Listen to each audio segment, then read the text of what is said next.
Terça-feira, dia 13 de setembro. Disposição para ouvir.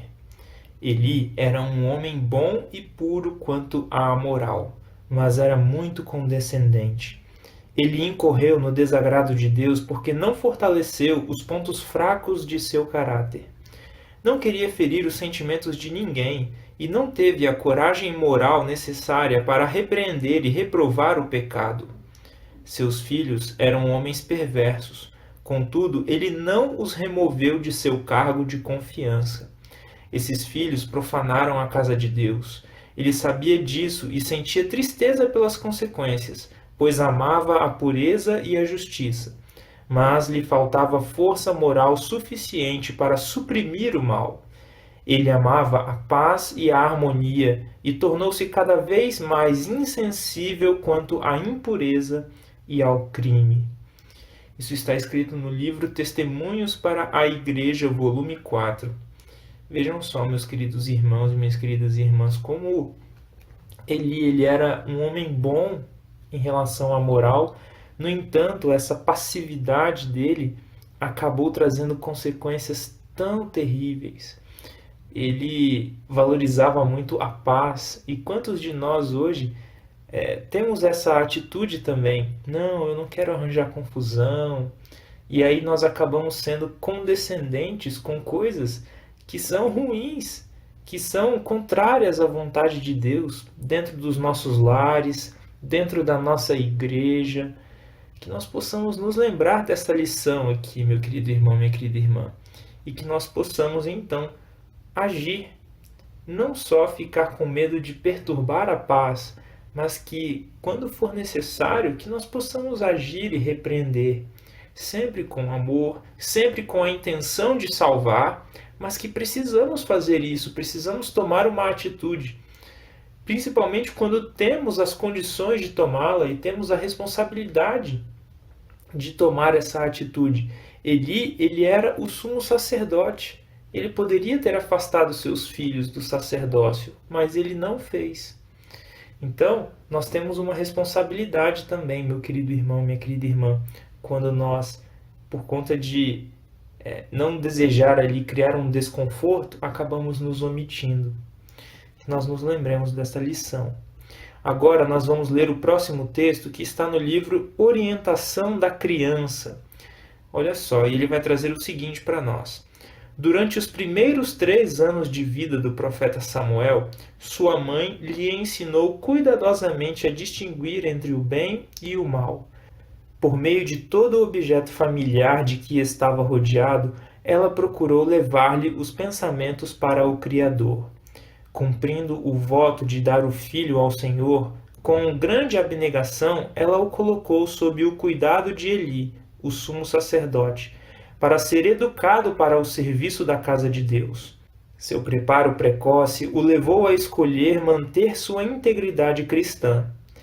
Que recompensa foi a de Ana, e que incentivo para a fidelidade foi seu exemplo.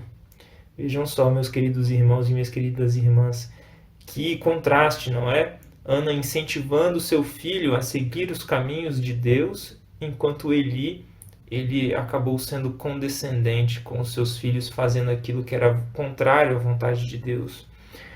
Que nós possamos seguir o exemplo de Ana, não é? E o exemplo de Samuel também. Agora vamos ler um outro texto que está no livro O Lar Adventista e que diz o seguinte para nós.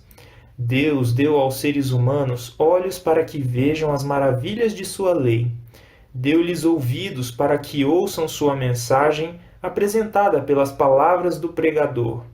Deu às pessoas o dom da fala para que apresentem Cristo como Salvador e Perdoador do pecado. Com o coração, os homens creem para a justiça e com a boca fazem confissão para a salvação. Romanos capítulo 10, verso 10.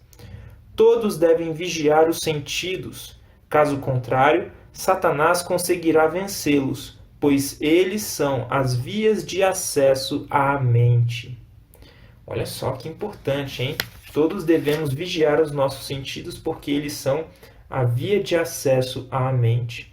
E ela continua dizendo o seguinte: Você deve se tornar uma fiel sentinela de seus olhos, ouvidos e todos os sentidos. Se quiser dominar a mente e impedir que pensamentos fúteis e corruptos a manchem, só o poder da graça pode realizar essa tão desejável obra.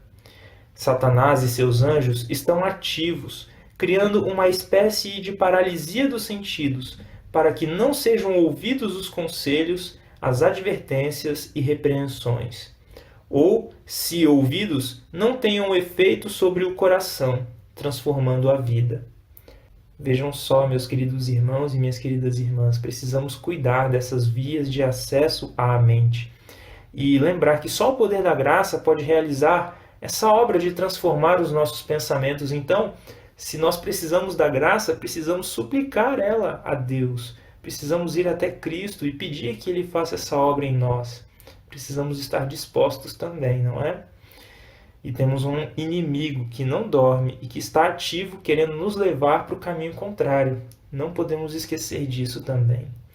Agora, para finalizar, vamos ler o último texto de hoje, que está no livro Testemunhos para a Igreja, volume 4, e que diz o seguinte: Deus requer que todos nós sejamos obreiros abnegados.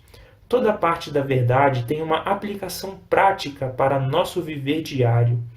Benditos são os que ouvem a palavra de Deus e a observam.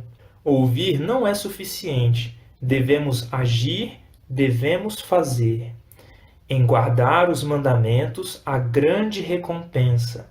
Salmos capítulo 19, verso 11. Que nós possamos nos atentar então à voz de Deus e que possamos ouvir e que possamos agir, que possamos fazer.